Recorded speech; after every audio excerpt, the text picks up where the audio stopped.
주님께서 여러분과 함께 또한 사대의 영과 함께 성 마테오가 전한 거룩한 복음입니다. 주님 영광 받으소서. 그때 예수님께서 사도들에게 말씀하셨다. 제자는 스승보다 높지 않고 종은 주인보다 높지 않다. 제자가 스승처럼 되고 종이 주인처럼 되는 것으로 충분하다. 사람들이 집주인을 베엘제불이라고 불렀다면 그 집 식구들에게야 얼마나 더 심하게 하겠느냐. 그러니 너희는 그들을 두려워하지 마라. 숨겨진 것은 드러나기 마련이고 감춰진 것은 알려지기 마련이다. 내가 너희에게 어두운 곳에서 말하는 것을 너희는 밝은 데서 말하여라. 너희가 귓속말로 들은 것을 지붕 위에서 선포하여라. 육신은 죽여도 영혼은 죽이지 못하는 자들을 두려워하지 마라. 오히려 영혼도 육신도 지옥에서 멸망시킬 수 있는 분을 두려워하여라. 참새 두 마리가 한 잎에 팔리지 않느냐. 그러나 그 가운데 한 마리도 너희 아버지의 허락 없이는 땅에 떨어지지 않는다. 그분께서는 너희의 머리카락까지 다 세워놓으셨다. 그러니 두려워하지 마라. 너희는 수많은 참새보다 더 귀하다. 그러므로 누구든지 사람들 앞에서 나를 안다고 증언하면 하늘에 계신 내 아버지 앞에서 그를 안다고 증언할 것이다. 그러나 누구든지 사람들 앞에서 나를 모른다고 하면 나도 하늘에 계신 내 아버지 앞에서 그를 모른다고 할 것이다. 주님의 말씀입니다. 그리스도님 찬미합니다.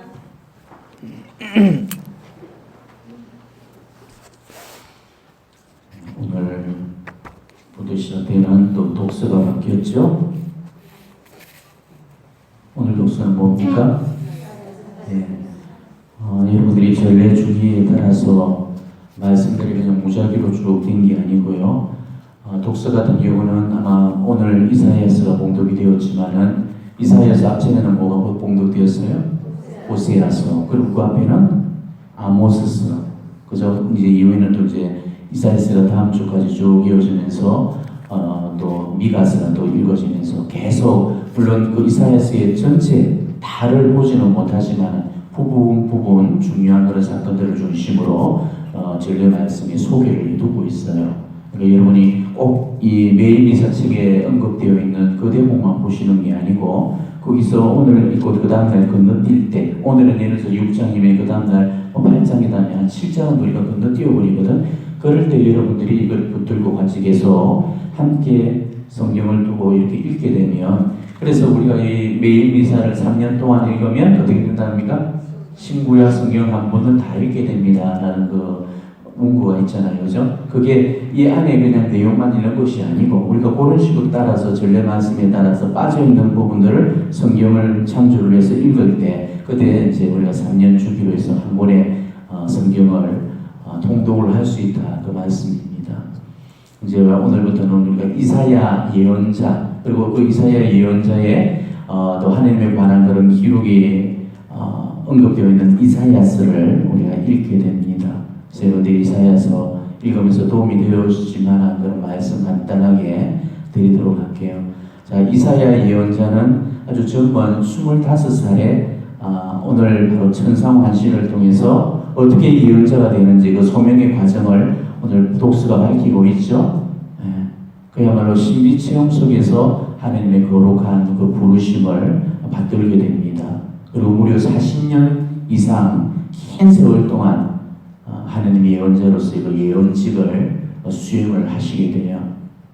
그런데 우리가 이 구약에 보면 여러 그 예언자들은 예언직을 수락할 때 어떻게 했습니까? 거의 대부분이 그 망설인다든지 하여튼 뒤로 뺀다든지 그리고 예언직이 수행되는 과정에서 너무 힘드니까 내가 예언자가 된 걸 후회하고 하나님께 원망을 하고 이런 어떤 대목들을 우리가 간간히 볼 수 있을 거예요. 자, 모세 보십시오.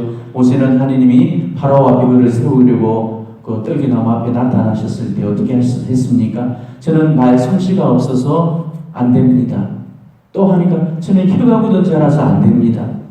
끊임없이 하나님의 그 거룩한 부르심을 이렇게 막으려고 했죠. 예레미야 같은 경우는 어땠습니까? 예레미야가 첫 하느님의 부르심을 받았을 때 저는 아이라서 말을 할 줄을 모릅니다 라고 그렇게 이야기를 하죠. 그리고 예레미야는 정말 엄청난 그런 고통을 받게 됩니다. 물론 모든 예언자들이 고통 없이 살았던 예언자들은 한 사람도 없지만은 특별히 우리가 그 예레미야 예언자를 이끌어서 고통의 예언자라고 불렸던 그 이유도 그 삶이 고통으로 적철되어 있는 바로 신약의 예수 그리스도를 미리서 표상하는 그 인물이었기 때문에 말할 수 없는 그런 고통들을 받으셨죠. 그래서 그런 고통을 받으면서 너무 고통스러우니까 나중에는 자기가 태어난 날까지 저주를 하고 어머니 뱃속에서부터 자신의 어떤 출생 자체를 저주를 하게 되죠. 아, 불행한 이 몸, 어머니 어쩌자고 저를 낳으셨나요? 이러면서 처절한 어떤 그 탄식을 하게 됩니다. 심지어는 요나 예언자 같은 경우는 아예 그 아시리아의 니네베를 회개시켜라는 그 하나님의 거룩한 명을 받들고, 아시리아가 어떤 나라였습니까? 그야말로 북부 이스라엘을 멸망시켰고 남부 유다를 괴롭혔던 그 장본인이었죠. 악명 높은 그런 나라였습니다. 그리고 그 나라의 그 중심부인 니네베에 들어가서 회개를 부르짖으라고 했으니까 탐탁지가 내키지가 않았던 거죠. 그래서 어떻게든 도망을 가려고, 그래서 결국은 고레베소까지 붙들려가지고 다시금 토해져서 니네베 땅에 세워지게 되잖아요. 그래서 어쩔 수 없이 예언직을 수행하지만은 예언직을 수행하는 그런 과정에서도 정말 하기 싫어서 억지로 그냥 하느님께서 40일 후면 니네베가 망한다 그 이야기를 억지로 이렇게 어거지로 꺼내놓고, 그리고 이제 조금 뭐 어떻게 하니 그 사람들이 회개를 하니까 그게 화가 나가지고 화딱지가 나가지고 나를 죽여주십시오 뭐 이러면서 막 하느님께 대들고 따지고 뻗대면서 엇나가버리는 그런 것들을 우리가 요나서를 통해서 많이 보고 있잖아요. 근데 이런 예언자들하고는 틀리게 오늘 이사야 예언자는 잠시의 머뭇거림이나 지체함이나 망설임도 없이 그들 피앗을 합니다. 아숨. 자, 내가 누구를 보낼까? 누가 우리를 대신해서 가리요? 그렇게 이야기했을 때 오늘 뭐라고 했습니까? 지혜가 있지 않습니까? 저를 보내주십시오. 그래서 우리가 이걸 아주 유명한 라틴어 성도로서는 이 말이 엑체에고 미테메라는 말입니다. 엑체에고 미테메. 엑체에고, 저를 보십시오. 미테레, 미사에서 나온 미테레 보내다는 말이에요. 미테메, 나를 보내주십시오. 그 말이에요. 저는 이제 이사야가 했던 이 고백이 과연 어떤 고백일까? 저도 굉장히 한번 묵상을 해봤어요.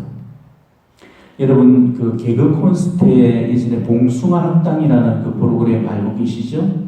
거기에 맹구가 나오죠. 네. 선생님이 무슨 질문을 던지면 지가 하여튼 답을 알든 모르든 간에 제일 먼저 손을 듭니다. 하여튼 책상 위까지 올라가고 저요 하죠. 그래가지고 이제 지목을 하면은 하나도 이제 대답을 못 내놓는 그 맹구가 있는데, 그거하고 똑같이 정말 오늘 이 이사야가 누구를 보낼까 할 때 저인 거예요 지금. 근데 과연 오늘 그 이사야가 했던 그 저요가 이 봉숭아 학당에 나오는 맹고의 저요하고 같은가? 그걸 우리가 정말 생각을 해봐야 돼요. 근데 사실은 우리가 이사야서를 66선까지 다 읽게 되면은 하나가 뭔지도 똥인지 된장인지도 모르고 철딱선이 없는 그런 상태에서 번쩍 손을 들었던 게 절대 아니었다는 것을 우리가 알게 됩니다. 그 증거가 되고 있는 그게 바로 이사야에서 전체에 흐르는 바로 이 이사야의 그 삶을 통해서 우리는 알 수가 있죠.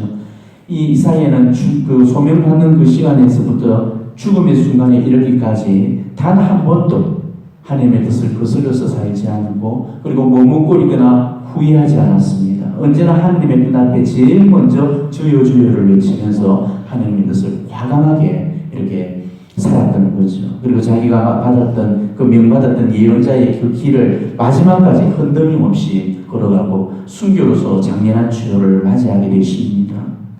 이 이사야 예언자라는 일반 예언자들처럼 이렇게 그런 허투루의 그런 예언자들이 아니고요. 다윗 왕실의 예언자였습니다. 그리고 왕실에 기가하면서 왕에게 국사를 같이 의논하고 하나님의 뜻을 바로 국책에 반영할 수 있도록 항상 조언을 해주는 그런 왕실 예언자였죠. 굉장히 그 존재감 도 컸습니다. 그리고 무려 40년 동안 그런 왕실 예언자로서 그렇게 존재를 하면서 여러 왕들을 거치게 됩니다. 요담, 아하즈, 히스키야, 므낫세라는 이 걸출한 그런 4명의 그런 왕들과 함께 국군을 필게 되죠. 그러다 보니까 유다 왕국의 그런 어떤 내정 속에 깊이 관련되어 있었기 때문에 정사하는 가운데서 정말 험한 꼴, 이 꼴, 저 꼴 보지 않아야 될 그런 꼴들을 다 보면서 자신의 예언직을 수행을 하게 돼요.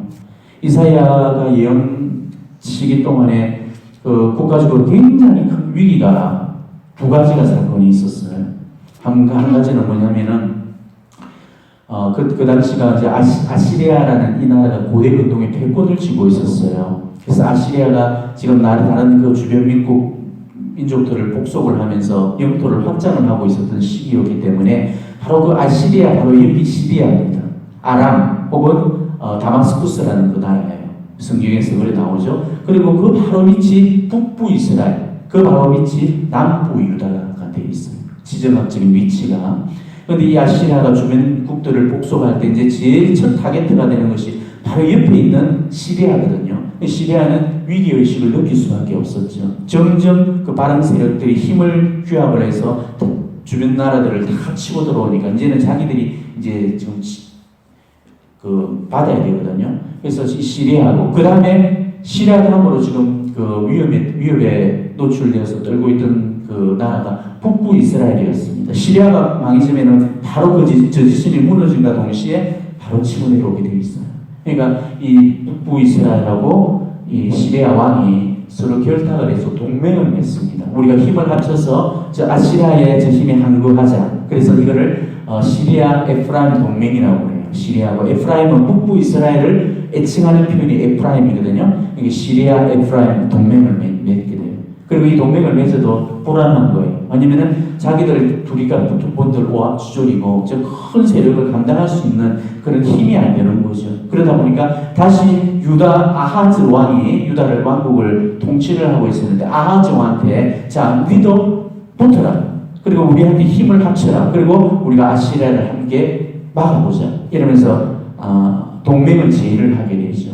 그런데 이때 아하즈가 그 동맹에 응했냐면은 응하지를 않아요. 나는 동맹에 응하지 않겠다. 머리가 굉장히 비상한 정치적으로 이 어떤 계략이 굉장히 뛰어난 그 인물이 아하즈였어요. 아하즈는 이렇게 해본들 우리가 이런 조목조목이들이 힘을 합쳐본들 저 거대한 아시리아를 우리가 어떻게 이겨? 안 돼. 그러면서 머리를 굴려가지고 그럴 것 같으면 나는 차라리 아시리아 발밑으로 들어가야지 그렇게 생각을 합니다. 그러니까 이제 그 동맹국들이 화가 난 거죠. 같이 붙어가지고 해라 했는데 안 하니까. 그래서 결국은 먼저 페르시아하고 아시리아하고 전쟁을 치르기 전에 이 남부 유다부터 먼저 치고 내려왔죠. 이때 이제 남부 유다는 큰일 났지 않습니까? 두 나라가 지금 동맹국을 결성해서 치고 내려오니까 그래서 어쩔 수 없이 빨리 아시리아 쪽에 연락을 해서 형님 도와주십시오 하고 여기 지원군을 요청하고 스스로 완전히 자기 나라를 아예 갖다 바치는 겁니다. 복속국으로. 나는 당신의 영원한 종입니다. 그러니까 우리를 살려주십시오 하고 완전 아부를 해버리는 거죠.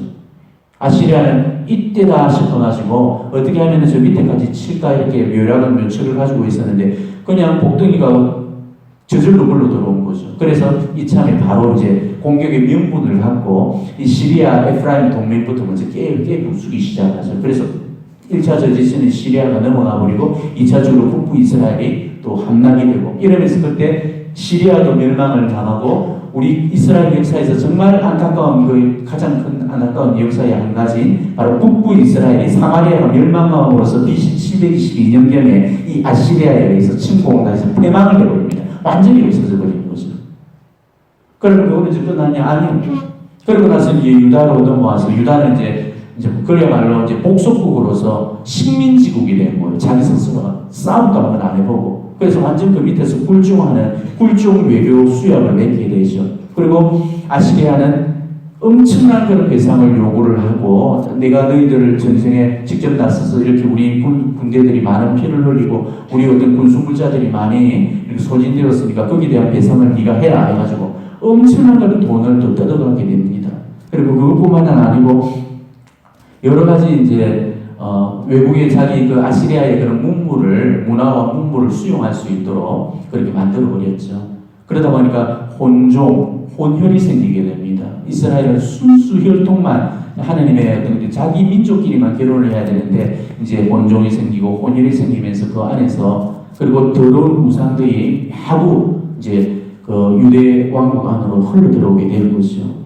근데 이때 바로 그 아하즈가 그런 결단을 내리기 전에 사실 이사야 예언자는 절대 그 아시리아의 원군을 그 지원을 받지 마라. 절대 해서는 안 된다. 어떠한 위세에도 굴종을 하지 말고 하나님께서 친히 이 전쟁을 이루어 나가시고 전쟁을 승리로 이루어 주실 거다. 그러니까 너네는 그것만 믿고 하나님의 뜻 안에만 순복해라. 이렇게 했는데도 불구하고 이 정치적인 머리가 앞섰던 이 아하즈는 인간적인 계산으로 정치 외교술에 그런 방법을 쓰게 됩니다. 그러고 나서 결국은 이제 아시리아 밑에 완전히 복종되었고 결국은 1차 전지선, 2차 전지선까지 다 허물어지고 유다 땅 바로 코앞에 국경이 바로 아시리아 그 고대 운동의 패권자인 그 아시리아 그 밑에까지 주둔을 하게 되는 그런 풍전등화와 같은 그런 상황에 직면을 할 수밖에 없었죠. 그리고 또 한 가지 더 큰 위기는 또 나중에 아하즈가 죽고 난 이후에 그 다음 왕이 누구죠? 아들이 히스키야 왕이라는 왕입니다. 이 히스키야라는 이 왕은 그 유대 왕들 중에서 정말 선왕 중에 선왕이에요. 아주 착한 왕입니다. 그리고 대대적인 종교개혁을 일으키면서 우상을 깡그리 다 배파시켰던 그야말로 역대기하고 열왕기에서 왕들에 대한 그런 기록들에서 왕을 칭송하고 있는 그런 유대 왕들을 칭송하고 있는 유일한 왕이 히스키야예요.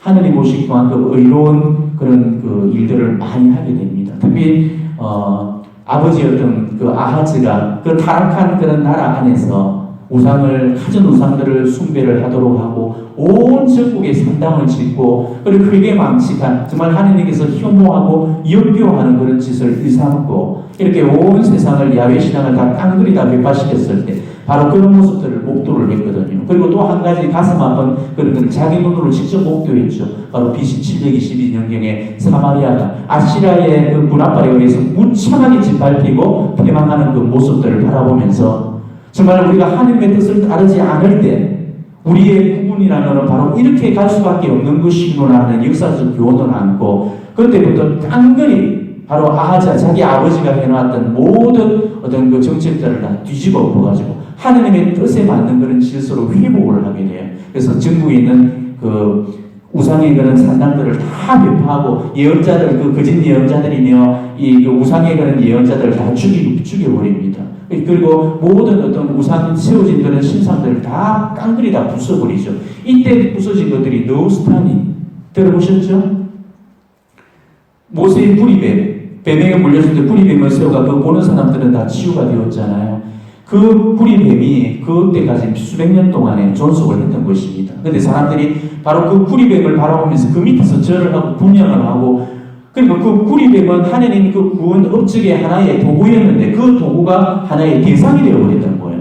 하나님과 동등한 위치에 있었던 거죠. 그래서 아무리 좋은 하나님 구원의 도구라 할지라도 그것이 결국 하나님과 신교가 되고 하나님과 동일시 된다면 이것도 또 한 가지의 우상이다. 그것까지도 다 부숴가지고 불에 꼬슬려가 완전히 녹여버립니다.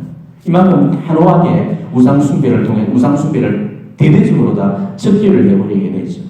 그리고 아버지가 했던 그 아버지 아하즈의 정책이 아시라에 빌붙어가지고 아보하는 그 정책이었는데 보이는 아들 히스기야는 철저하게 반아시리아 정책을 펴게 돼요. 결국은 이제 아시리아는 반아시리아 정책을 품는 이 히스기야에게 못마땅해서 1차, 2차, 두 번에 걸쳐서 침공을 하게 되죠. 첫 침공이 되었을 때 그 유대왕 대부분의 그 어떤 그 땅이라든지 성읍이라든지 촌락들이 다 점령당해버렸어요. 이때 히스기야가 화친을 청하게 됩니다. 그리고 대부분의 이제 자기 어떤 보상금으로 해가지고 막대한 그런 돈을 주게 되죠. 나라 안에 있는 그 국고, 그걸 다 털어가지고 줘도 모자라는 거예요. 그러니까 어떤 일까지 벌어졌냐. 예루살렘 성전 안에 있는 모든 기물들 다 끌어내고요. 그 예루살렘 성전이 전부 다 금박으로 다 이렇게 만들어졌거든요. 그 금박까지 다 벗겨내고 금 기둥에 있는 금치까지도 다 뜯어내가지고 그러니까 보상금을 채워가지고 줄 만큼 그렇게 완전히 다 줘버렸죠. 그러면서 확진을 했는데 여전히 아시리아는 성이 차지를 않았습니다. 확진을 받아들이는지겠지만 또 한 번 그 확진을 받고 나서 얼마 안 있어서 대대적인 그런 침공을 하게 되죠. 직접 왕 사네립이라는 그 왕이 직접 침공을 하게 됩니다. 그리고 그 히스기야를 농간을 하죠. 히스기야만 농간을 한 것이 아니고 바로 히스기야의 하느님, 바로 유대 왕국의 그 하느님을 조롱하고 멸시하면서 지가 하나님이고 너네들이 하는 그 하나님이 정말 신이라면은 내 앞에 가서 무릎을 꿇어라. 그럼 내가 용서해 주겠다. 이런 어떤 막말까지 서슴지 않으면서 이스라엘의 하나님을 지극히 모독을 하게 되죠. 근데 이번에는 히스기야가 투항을 하지를 않고 반기를 하게 됩니다. 왜냐면은 그 이사야 예언자가 끊임없이 히스기야를 향해서 왕실 예언자로서 옳은 소리를 하게 되죠. 마지막까지 투항하지 말고 싸우라. 그래서 이제 반기를 들고 이렇게 했었습니다. 그래서 그 히스기야 같은 경우는 지금 에집트가 그 당시에 그래도 고대 운동이 아주 오랫동안에 어떤 터줏대감으로서 역할을 하고 있었거든요. 에집트가 상당한 힘은 잃었습니다만 그래도 지원군을 보낼 정도의 힘이 되니까 에집트가 원군을 보내준다는 그런 어떤 요청하에서 자기가 힘을 얻고 이제 아시리아에 대항을 하려고 했어. 근데 이때도 마찬가지로 엘리야는 이사야는 절대 그래서는 안 된다. 외세의 힘을 입어서는 안 된다. 하느님만 믿어라. 하느님만 봐라. 그러면서 이제 했는데 결국은 침공을 하게 되죠. 그리고 모든 도시들을 다 점령하고 예루살렘 성문 한 가지만 남겨놓고 다 포위를 다 해버립니다. 히스기야로서는 할 수 있는 일이 없죠. 결국은 하나님께 간절한 마음으로 눈물을 흘리면서 기도를 드리죠. 이럴 때 이사야 예언자로부터 이제 하나님의 말씀이 주어집니다. 바로 이 아시리아가 퇴각하게 될 거고 아시리아의 그 왕이었던 산헤립은 돌아가서 죽게 될 거다라는 그 말씀을 하나님 응답을 받습니다. 결국 그 예언대로 어느 한 날에 하나님께서 죽음의 사신을 보내셔가지고 그 예루살렘 성 밖에 진영을 치고 있던 그 아시리아 군대 진영을 치시죠. 밤새 18만 5천 명이라는 어마어마한 그런 숫자를 그 자리에서 그냥 석사병을 노려서 다 죽어버리도록 만듭니다.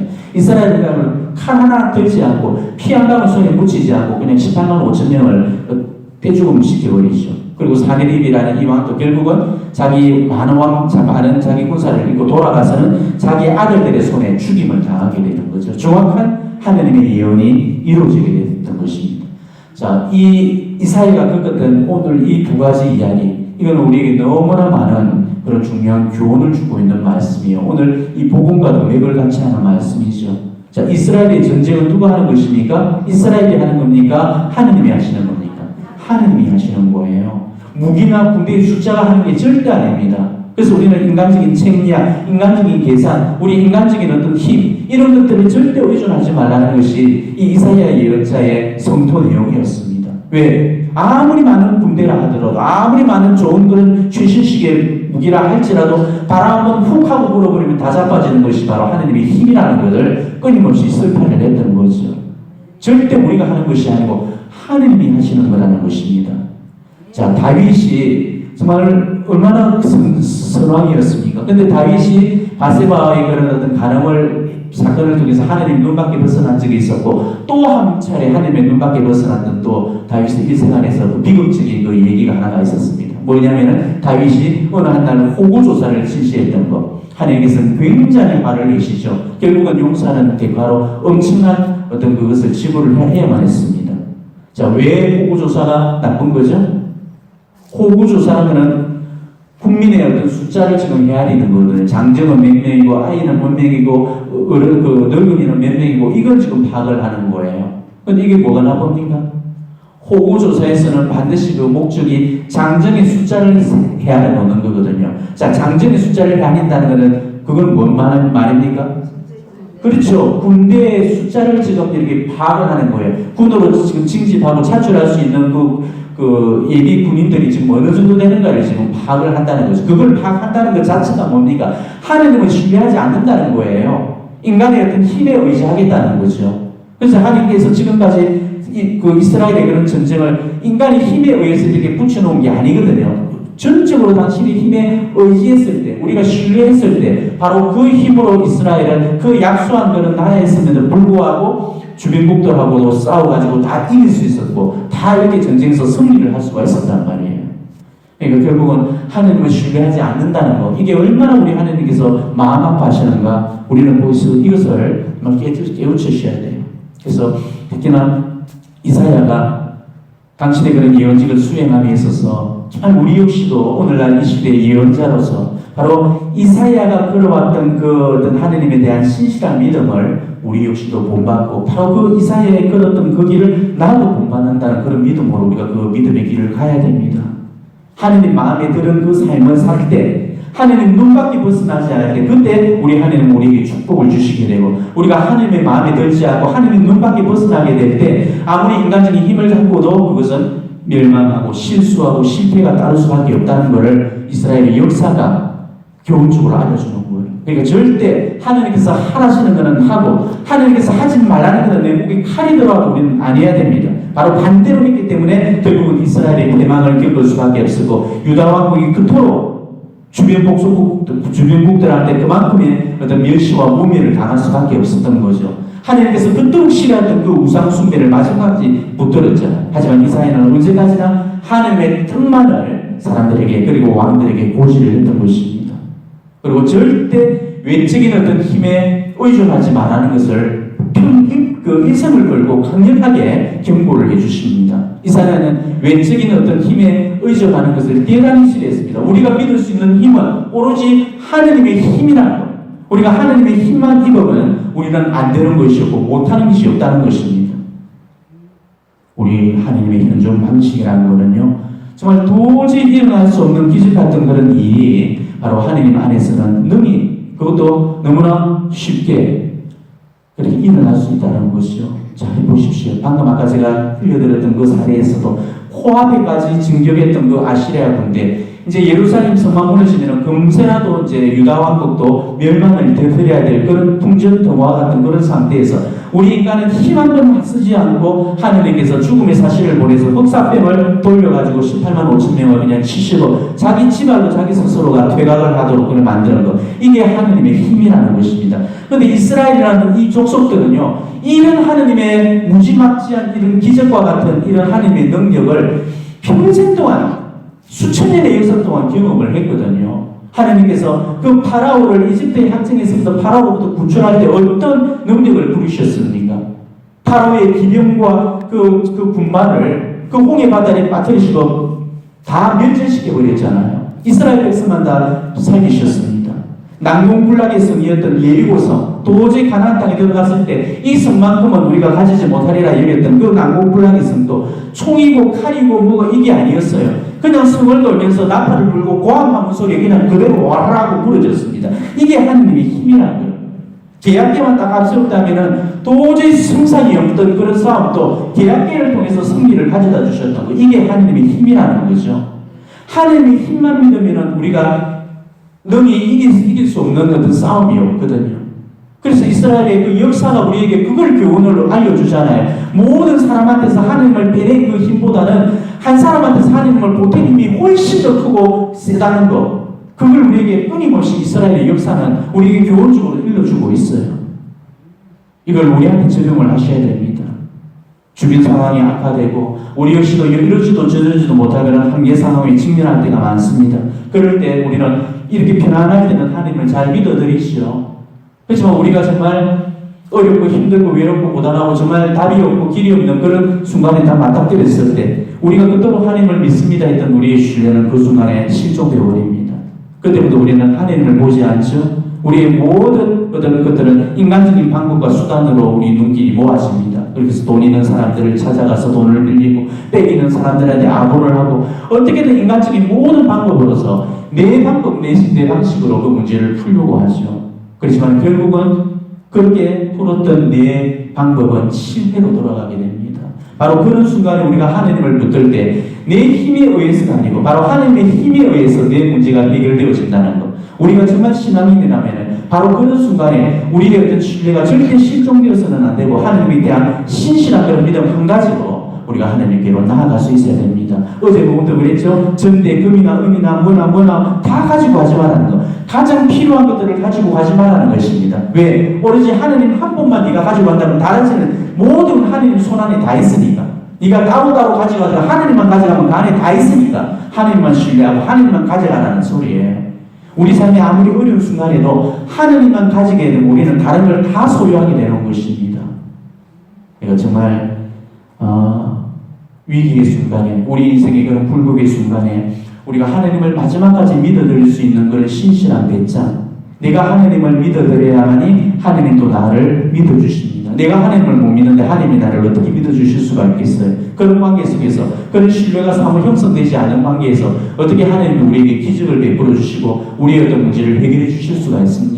하나님은 먼저 내 믿음을 시험하시고 요구하십니다. 내가 하나님께 향한 마지막까지 그 신뢰를 거두지 않을 때 하나님은 그런 우리의 충실한 그런 신뢰를 보시고 당신의 기적을 베풀어 주신다는 거죠. 그리고 우리 정말 하나님께서 시키시는 그 일은 내가 무엇이든지 정말 죽으면 죽으리라는 그런 마음으로 하나님의 일을 감당을 할 수 있어야 됩니다.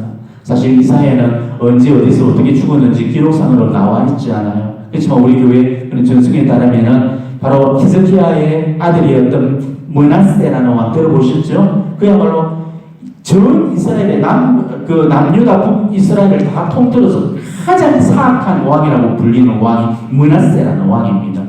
히스기야가 아버지가 엉망진창으로 만들었던 그 유대의 그 질서를 다시금 다 세워놨을 때 그걸 깡그리 다 무너뜨리면서 완전 우상천지로 다시금 이 유대 땅을 만들었던 그야말로 악명 높은 그 왕이었죠.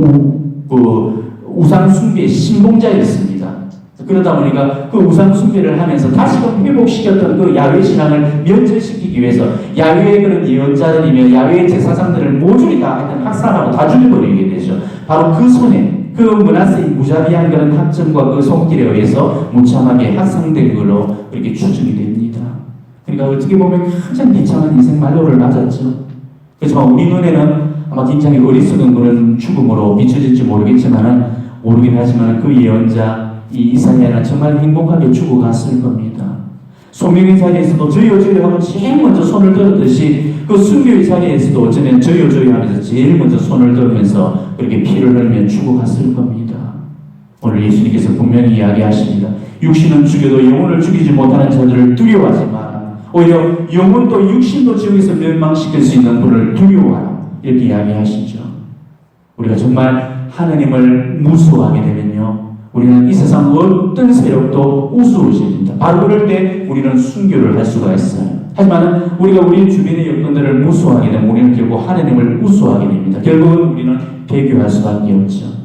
우리는 항상 우리 기준 안에서는 언제나 우리가 생각해 우리 하나의 원리, 우리 하나의 원칙을 하나님께서 이뻐하실까랍니다. 내가 지금 하는 오늘의 이 생각, 내가 오늘 꺼내놓는 말, 내가 오늘 하는 그 행위 하나가 정말 하느님 마음에 드실까? 하느님 마음에 들지 않을까? 하느님이 정말 기뻐하실까? 하느님이 싫어하실까? 하느님이 이뻐하실까? 하느님이 좋아하지 않으실까? 그거 한 가지만 물으면 됩니다. 그러면 우리는 무조건 하느님 마음에 들고 하느님 원의를 우리가 채울 수 있는 하느님 앞에 충직한 그런 신실한 예언자로서의 길을 걸어갈 수 있을 거예요. 오늘 이런 이사야를 바라보면서 우리도 다시 한번 이런 신실한 그런 믿음을 하나님께로부터 청하고 그리고 이사야 예언자를 통해서 그런 어떤 은총을 주십사고 증거의 은혜를 청하면서 오늘의 미사 복원하시기를 바랍니다.